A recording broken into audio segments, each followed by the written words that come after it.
अब अब वो बन रहा है। तब मैंने कहा था 3 साल पहले कि भैया एंजाइम बना लो 100-200 लीटर। कितना? 100-200 100 लीटर 200 तब बोला था 3 साल पहले। और अच्छी सी बॉटल प्रिंट करवा लेना और वो एंजाइम उसमें भर के अपना लेबल लगाओ और फिर वो एंजाइम अपन जितने भी अपने डिवोटीज लोग हैं सबको सप्लाई कर देना। भाई आज परमानंद अपन वहां से बुला रहे हैं, वो अगर ये बना के भाई साहब देते। ऑब्वियस सी बात है, 200 ml 200। एंजाइम कैसे बनाया जाता है और एंजाइम से अगर एंजाइम का पानी पीते हो, आपको इतनी बड़ी टंकी में इतना सा डालना है, आधा ढक्कन, तो उसके सारे बैक्टीरिया विषाणु सब मर जाते हैं और वो पानी पीने योग्य हो जाता है और उससे डाइजेशन अच्छा होता है और विषाणु रहित शरीर हो जाता है, मोटापा कम होता है उससे। अगर वो एंजाइम का पानी बन गया होता तो आज आपके गुरुजी को टाइफाइड भी नहीं होता। सही बात है। आज प्रतीक की जगह हम लोग मतलब ये एंजाइम सप्लाई कर रहे होते। एंजाइम सप्लाई कर रहे हैं टाइफाइड तो खत्म हो कुछ गया नहीं होता। है। बिल्कुल। अच्छे सीख लो, बढ़िया है ना। मई और में उनकी ट्रेनिंग होने वाली है, मई में मैं प्लान करता हूँ ट्रेनिंग लेके हाँ, फिर अपना चालू तुम करता प्लान हूँ। करो, चले जाओ और गौमूत्र अर्क है को छान करके और रख लेते हैं डब्बी में। और जो यज्ञ हवन आप करते हो ना, उसकी भभूति भी आप विभूति भी इकट्ठी करके रख लो, स्वामी जी उससे भी उसमें वो अल्कलाइन वाटर बनता अग्निहोत्री भस्म भी बता रहे थे। है। हाँ, अग्निहोत्र भस्म। हाँ, मैंने बोला था ना वो आपके, नहीं क्या नाम है उनका, प्रज्ञानंद। प्रज्ञानंद जी। हाँ, तो प्रज्ञानंद जी, तो वो प्रज्ञानंद जी जहां भी हवन करते हैं उनको बोलते हैं मुझे जहां भी हवन करोगे मुझे सबकी बभूति चाहिए हो, ऐसी ऊपर ऊपर की साफ साफ इकट्ठी कर लेना। पहले हम राख से बर्तन मांजते थे, आज से 35 साल पहले, आप लोगों को ध्यान में होगा तो। दातुन भी करते थे उससे। हाँ, उसमें नमक मिला करके उससे दांत घिसते थे। दातुन तो फिर बबूल की नीम की उससे दातुन करते थे, और नहीं तो वही जो है चूल्हे की राख में नमक मिला लेते थे, सेंधा नमक, और उससे दांत घिसते थे। और एक साबुन चलता था पीला वाला, मुर्गा छाप, इतना बड़ा, उसमें झाग कम निकलता था, खूब घिसना पड़ता था उसको कपड़े पे, तो हाथों की में भी ताकत आती थी और कपड़े भी अच्छे साफ होते थे। मुर्गा छाप साबुन, किसको किसको ध्यान में बताओ। पीला साबुन होता था, इतना बड़ा बट्टा। हाँ, नानी को पता है। आप और हम तो सेम जमाने के, आपको नहीं पता। मुर्गा छाप साबुन पीला, कपड़े धोने का आता था, पीला बट्टा इतना बड़ा। नहीं पता। घिसते घिसते पंचर हो जाती थी हालत। घिसते वही तो बोला, घिसते घिसते वो बन जाते थे। और रीठे से भी कपड़े धोए जाते थे, रीठा पाउडर से। सीकाकाई और रीठे से बाल धोते थे और रीठे से पानी बना के कपड़े धोते थे। यदि मानसिक जप करते हैं और श्वास पे जप करते हैं तो 1 घंटे में बहुत कम जप हो पाता है। और यदि हम जैसे चेंट करते हैं या टांग हिला के करते हैं तो ज्यादा हो पाते हैं उसमें। तो माला ज्यादा करना इम्पोर्टेंट है या श्वास पे जप करना ज्यादा इम्पोर्टेंट? प्रश्न है कि हम माला जप करते हैं टंग से ऐसे ऐसे तो खूब सारा जप होता है, और अगर श्वास में जप करते हैं तो बहुत समय लगता है और जप कम संख्या में होता है। तो पहले तो हमको ये सोचना चाहिए कि संख्या से परमात्मा की कृपा का कोई लेना देना नहीं है। आप लिख लो अच्छे से, काउंटिंग, संख्या से परमात्मा का कोई लेना देना नहीं है। स्वामी जी एक प्रश्न है कि श्वास में जप का क्या मतलब हुआ? एक बार मैंने बताया था 3 तरह का जप होता है, वाचिक, उपांशु और मानसिक। तो वाचिक जप में हम बोल करके जप करते हैं, उच्चारण करके, राम राम राम कृष्ण कृष्ण कृष्ण। उपांशु में खाली होठ हिलते हैं, आवाज सुनाई नहीं देती, होठ हिलाते हुए जप होता है। और मानसिक जप में होठ भी नहीं हिलते हैं और आवाज भी नहीं आती है, अंदर मन में चलता है। तो वो मन में मानसिक जप एक श्वास के साथ होता है और एक बगैर श्वास के साथ होता है। तो श्वास के साथ जो जप होते हैं वो बीजाक्षर वाले जप होते हैं, बीज मंत्र वाले, या कुछ मंत्रों को श्वास में उसको फिट कर लिया जाता है। जैसे हम हंसा करते हैं, श्वास लेते हुए हन, सांस छोड़ते हुए स्वा, तो ये हुआ श्वास का जप, आप समझ गए। ऐसे मानसिक जप में गायत्री मंत्र, होठ भी नहीं हिला रहे हैं और आवाज भी नहीं कर रहे हैं, सिर्फ मन में उसका गायत्री मंत्र का जाप चालू है। या जो बड़े मंत्र हैं या छोटे मंत्र हैं, जो भी गुरु से मिले हैं, और उनको आपको बाहर नहीं बोलना है, उपांशु भी नहीं करना है, मानसिक करना है। तो मानसिक मतलब मन में। तो मन में दो तरह से बताया, एक श्वास में होता है और एक खाली मन में उसको रिपीट किया जाता है ध्यान रख करके। तो समझ में आ गया आपको? जी, जब आगे। कंटिन्यू मानसिक जप करते हैं तो वो एक तरह की हैबिट हो जाती है। मन को हम, मन रूपी जो जिन्न है, उसको हम काम से लगा देते हैं, तो वो मन हमको बार बार परेशान नहीं करता है, डिस्टर्ब नहीं करता है। नहीं तो मन क्या है, उपद्रव मचाता है, आपको एक जगह शांत बैठने नहीं देगा, तर्क वितर्क करेगा, कुतर्क करेगा, सब करेगा। तो इसलिए उसको हम काम से लगा देते हैं और फिर हम साधना में और गहरे और आगे तक जा सकते हैं, अगर मन को साधना सीख गए तो जो प्रश्न था वो यही था कि हम माला में जप करते हैं तो बहुत संख्या में जप होता है, और मानसिक जप करते हैं या श्वास में जप करते हैं तो बहुत समय में कम संख्या में जप होता है। तो ये पहले हमको पता होना चाहिए कि संख्या से परमात्मा की कृपा का कोई लेना देना नहीं है। और उसको दूसरे तरीके से समझो कि कोई पीने वाला व्यक्ति है और 5 बाटल पी करके उसको इतना नशा होगा, और सिर्फ आधा कप कोई पी ले और उसको इतना नशा हो जाएगा। तो पीने वाले के लिए महत्वपूर्ण क्या है, नशा करना महत्वपूर्ण है या पीना महत्वपूर्ण है? नशा होना महत्वपूर्ण है ना। पीने वाला को, वो अल्कोहलिक व्यक्ति क्यों पीता है? क्योंकि उसको वो नशा करने के लिए पीता है।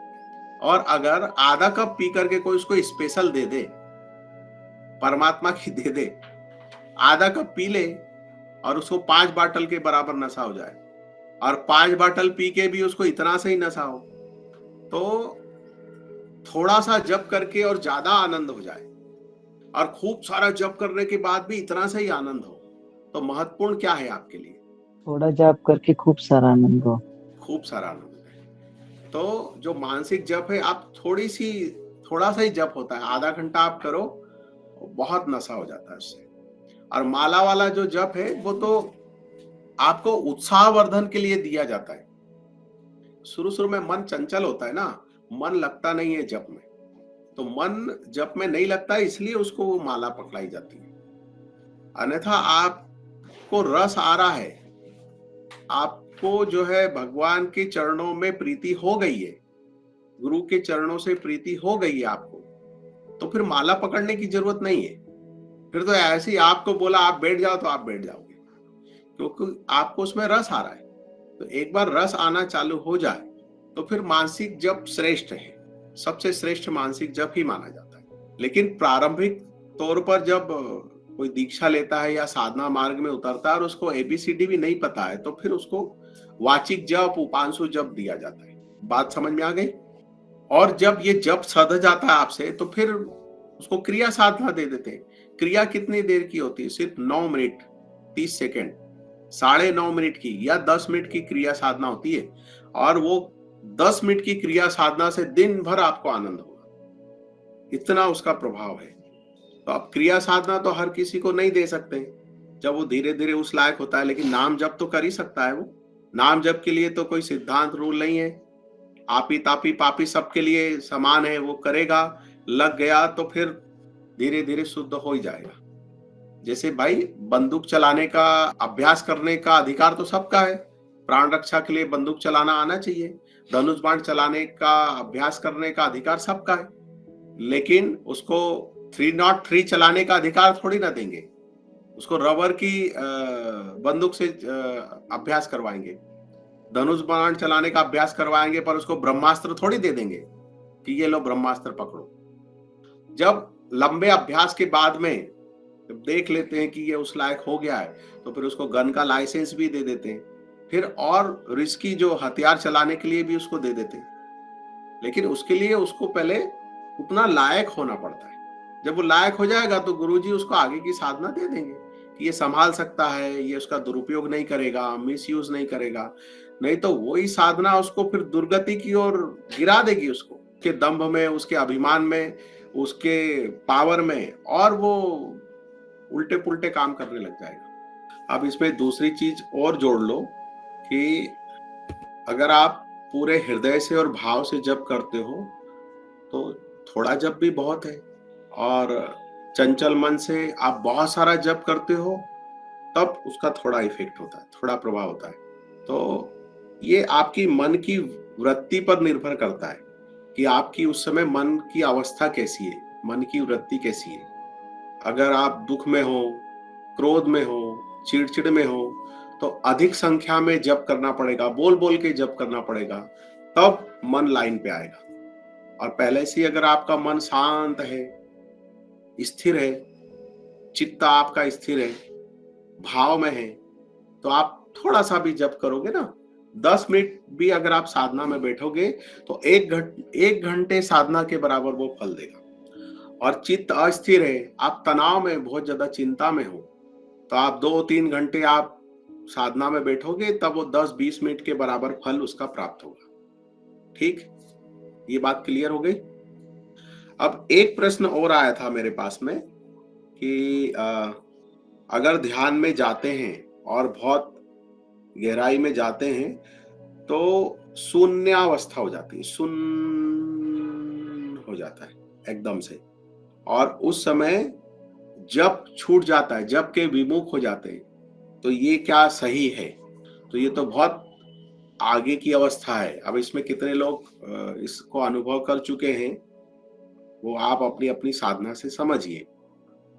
एक दिन मैंने कहा था कि साधना करते करते एक ऐसी अवस्था भी आती है कि जप भी छूट जाता है, मंत्र भी छूट जाता है, हाथ से माला भी गिर जाती। शास्त्र क्या कहते हैं? हाथ से माला नहीं गिरना चाहिए, नींद नहीं लगना चाहिए। लेकिन प्रेम मार्ग, भक्ति मार्ग क्या कहता है कि जब करते करते हाथ से माला भी छूट जाए और आप सुध बुध खो दो और आप किसका जप कर रहे हो वो मंत्र भी आप भूल जाओ और स्वयं को भी भूल जाओ, सबसे अच्छी अवस्था मानी जाती है। उसमें अगर आप गुरु कृपा से और कुछ क्रियाएं, साधनाएं भी कर रहे हो और करते हुए आप शून्य अवस्था में चले जाओ। शून्य मतलब निर्विचार की अवस्था अपने आप होती है, वो किया थोड़ी जाता है। ब्लैंक हो गए, पूरे ब्लैंक, कुछ भी, कुछ होश ही नहीं है, कुछ क्षण के लिए एकदम ब्लैंक हो गए, शून्य हो गए, तो उसको बोलते हैं शून्य अवस्था। शून्य में चले गए, शून्य में चले गए, जप भी छूट गया, आप याद ही नहीं, पता ही नहीं क्या जप कर रहे थे। तो ये सबसे उत्तम अवस्था मानी जाती है साधना में। तो अगर ऐसा अनुभव आता है आपको तो बहुत अच्छी बात है, किसी को बताने की जरूरत नहीं है वाहवाही के लिए। आप अपने आप देख लो, साधना करते करते ऐसी अवस्था आती है, भले जरूरी नहीं आपको घंटों के लिए वो अवस्था है, थोड़ी देर के लिए भी आती है तो ठीक है, अच्छी बात है। फिर उसको धीरे धीरे बढ़ाया जाता है, एकदम आनंद होता है, एकदम नशा जैसा छा जाता है कुछ, और शून्य हो जाता है, कोई विचार नहीं, कुछ नहीं, ब्लैंक। ऐसे तो नॉर्मल ब्लैंक आपको होना आता है।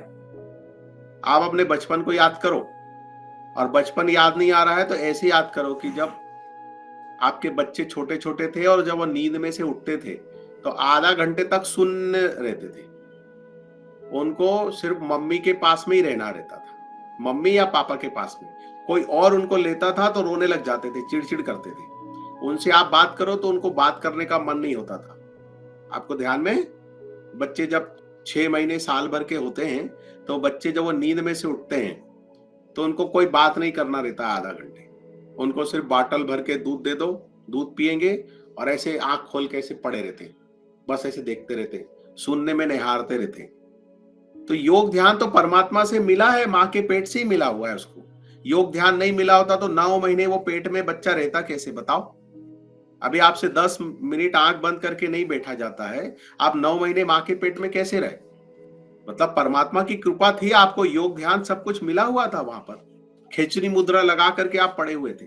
तो उन अवस्थाओं को वापस जागृत करना या उसका जाणीव करना, उसको वापस पाना, ज्ञान की अवस्था में, समझ में, बोध में लेकर के आना, विवेक में अपने जागृत करना। तो अब आप समझ गए शून्य अवस्था। कई बार हम और भी थोड़े, आप याद करो अपने बचपन के समय को तो आपको बराबर समझ में आएगी बात कि जब गहरी नींद में से आप सो करके उठते हो तो कुछ क्षण के लिए आप कैसे होते हो, ब्लैंक होते हो। आप ब्लैंक में सिर्फ आप ही होते हो, कोई विचार नहीं होता है, कोई चिंतन नहीं होता है, कुछ भी नहीं होता है, ना किसी से कुछ बोलना है, ना कुछ सुनना है, सब सुनाई दे रहा है, फिर भी हम कुछ सुन नहीं रहे हैं। सब कुछ आंखें देख रही है, फिर भी हम कुछ नहीं देख रहे हैं। देख रहे हैं, फिर भी नहीं देखने के बराबर है। खोए हैं, उसको बोलते हैं ना, कहीं खो गए हैं। खो गए नहीं है, जैसे कहीं तटस्थ हो गए। ये शून्यावस्था। तो साधना करते करते इस शून्यावस्था में चला जाना। तो ध्यान का नाम ये नहीं है आंख बंद करके बैठ गए, ये ध्यान नहीं है। एक बार ध्यान की सूक्ष्म चीजों को आप समझ गए तो आंख बंद करके भी ध्यान होता है, आंख खोल करके भी ध्यान होता है। आप शरीर नहीं हो, ऐसा कुछ क्षण के लिए एकदम जाग जाना, फिर वो आंख बंद कर हो या आंख खोल करके हो, कोई फर्क नहीं पड़ता। तो अगर आप ये बात समझ गए हो तो अब आप इसका अभ्यास चालू करो धीरे धीरे। बात पकड़ में आ जाए तो जल्दी से करते आती है।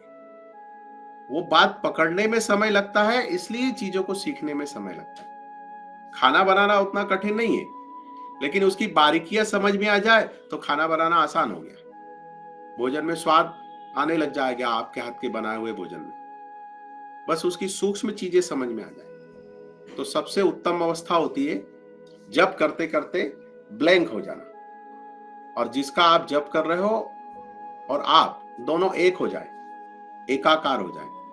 तो बात समझ में आई कि शून्यावस्था में जाने के लिए, ब्लैंक होने के लिए, शून्य होने के लिए, तटस्थ भाव में जाने के लिए ये सारी विधियां हैं। अब ये चीज बच्चे को बाय बर्थ प्राप्त है। जैसे उदाहरण दिया ना, नींद में से उठने के बाद वो ब्लैंक होता है। आप उसकी दूध की बोतल उसको पकड़ा दो, वो दूध पीता रहेगा और शून्य में देखता रहेगा। उसकी आंखें शून्य को देखती है, और वो कितना नेचुरल होता है, सहज होता है, उसमें अननेचुरल कुछ नहीं है, एकदम सहज, और कितना प्यारा लगता है वो। अब वो सब भूल गए हम। अब उस शून्य में झांकने के लिए, ब्लैंक होने के लिए, शून्यावस्था को पाने के लिए अब दुनिया भर की विधियां की जा रही है। कोई अग्नि त्राटक कर रहा है, कोई सूर्य त्राटक कर रहा है, सूर्य को घूर रहा है, चांद को घूर रहा है, अग्नि को घूर रहा है, काला बिंदु बना करके उसको त्राटक घूर रहे। क्यों घूर रहे? भाई वो शून्यावस्था आ जाए, एक क्षण ऐसा आ जाए जब सारे विचार चले जाए। दीपक जला करके दीपक को घूर रहे हैं, मंत्र में मन लगा रहे हैं, आंख बंद कर रहे हैं, आंख खोल रहे हैं, स्तोत्र का पाठ कर रहे हैं, जप कर रहे हैं, जप करते करते मन को थका रहे हैं। भाई कैसे तो भी मन थक जाए, और मन थक गया तो शांत बैठ जाएगा। बच्चा ऐसी बहुत मस्ती करता है, लेकिन सो के उठता है तो आधे घंटे तक जितना वो शांत होता है, इतना कोई योगी महात्मा नहीं होता है। होता है कि नहीं होता है, बताओ? तो सब भूल गए। अब उस अवस्था को वापस पाने के लिए सब विधियां की जा रही है, ऊटपटांग चीजें की जा रही है, और लोग वो ऊटपटांग चीजों को ही सब कुछ मान लिया है। वो सब चीजें क्यों की जा रही है? उस शून्यावस्था में जाने के लिए, ब्लैंक होने के लिए, तटस्थ होने के लिए। कैसे तो भी वो तटस्थ भाव को उपलब्ध हो जाए। जब दो लोग मिलते हैं ना, खूब बकबक करते हैं, खूब बातें करते हैं, ट्रेन में, बस में, शुरू में खूब बातें करेंगे, परिचय करेंगे, आप कहाँ से हो, कहाँ जा रहे हो, वो पूछेंगे आप कहाँ से हो, आपका क्या नाम है, आप क्या करते हो, क्या जॉब करते। आधा घंटा बकबक करने के बाद जब बात करने को कुछ नहीं बचेगा तो दोनों चुप हो जाएंगे। एक वो खिड़की से उधर देखेगा, दूसरा खिड़की से उधर देखेगा, ब्लैंक। दो लोग मिलेंगे, खूब बातें करेंगे, वो भरेंगे एक दूसरे को, और फिर भरते भरते फिर सारे विचार खत्म हो जाएंगे। तो बीच में कुछ क्षण के लिए एकदम पॉज आ जाता है। पॉज आता है। आप देखो, आपके घर कोई मेहमान आते हैं, आप किसी के घर जाते हो, बहुत छोटी और महत्वपूर्ण बात बता रहा हूं। जब आप किसी के घर मिलने जाते हो या आपके घर में मेहमान आते हैं, 5-10 मिनट बात करते हैं, बात करते करते या आधा घंटा बात करते करते फिर बीच में कुछ एक ऐसा क्षण आता है, ऐसा पीरियड आता है कि वहां पे ब्लैंक हो जाते हैं। आपके मन में भी कोई विचार नहीं होता है, सामने वाले के मन में भी कोई विचार नहीं होता है, कुछ बोलने को रहता ही नहीं है। लेकिन उस ब्लैंक को, उस खालीपन को आपको जीना नहीं पता है। आप डर जाते हो, आपको लगता है ऐसे खाली कैसे रहें, वो हमें पागल समझेगा या हम उसको पागल समझेंगे। या खाली रहेंगे तो वो खालीपन से एक दूसरे में झांक लेंगे और जान जाएंगे तो खुद के खुल जाने का डर होता है, ज्यादा करीब हो जाने का डर होता है। तो दूरी बनाने के लिए हम उसको शब्द डालते हैं, शब्दों से भरते हैं। जब मौन होते हैं ना तो करीब आते हैं, शब्दों से भर देते हैं तो एक दूरी बन जाती है।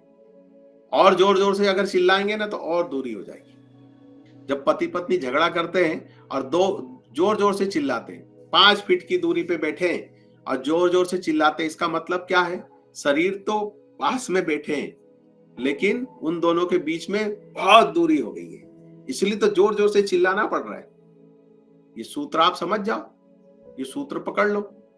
आप गए मिलने या आपके पास कोई मिलने आया और बोलते बोलते ब्लैंक हो गए, अरे वाह क्या बात है। उस शून्य को जियो, उसको जबरदस्ती कोई शब्दों से भरो मत, शांत बैठे रहो। बोलते बोलते चुप हो गए, शांत, सभी साधक हैं, शांत बैठे रहो, शांत हो जाओ। आंख बंद करने की इच्छा हो तो आंख बंद कर लो, या ऐसे ही बैठना है तो ऐसे ही बैठे रहो। तो आप देखोगे आप जहां बैठे वो कमरे की आभा बदल जाएगी, चांदी के कणों से ऐसी पूरी आभा भर जाएगी, पूरा कमरा ऐसे दिव्य कणों से चमकने लगेगा। वो आपको ही समझेगा जो शून्यावस्था में, दूसरे को नहीं समझेगा। आप डिफरेंट आभा मंडल में चले जाओगे, एक अलग ही आभा आपको महसूस होगी, एक अलग ही आपको पॉजिटिव ऊर्जा महसूस होगी। तो बेसिक चीज समझ में आ गई आपको।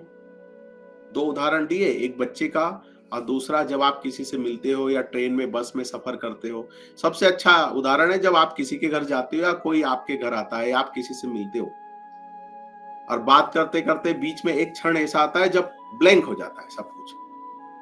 आपको बोलने के लिए भी कुछ नहीं रहता है, सामने वाले को भी बोलने के लिए कुछ नहीं रहता है। और फिर तो आप बाद में जबरदस्ती कुछ पैदा करते हो बोलने के लिए। जैसे आज फोन आया था, अब बात करते करते मैंने कहा जिज्जी मेरे पास तो अब कुछ बोलने के लिए ज्यादा नहीं है, बात करना है तो साधु माँ से करो और नहीं तो मौन रह करके फोन पकड़े रहो। होता है ऐसा, मेहमान आएंगे तो आप उनसे ज्यादा बकबक करोगे, लेकिन आप घर में इतनी बकबक करते हो क्या? आपस में नहीं करते हो। काम की बात करते हो, वो भी करना होता है तो, नहीं तो नहीं करते। पर इसका मतलब ये तो नहीं है कि आपस में प्रेम नहीं है। प्रेम है इसलिए कम बात करते हो। जहां कम प्रेम होता है वहां ज्यादा बातों की जरूरत होती है। प्रेम होता है तो आपको ज्यादा बोलने की जरूरत ही नहीं है।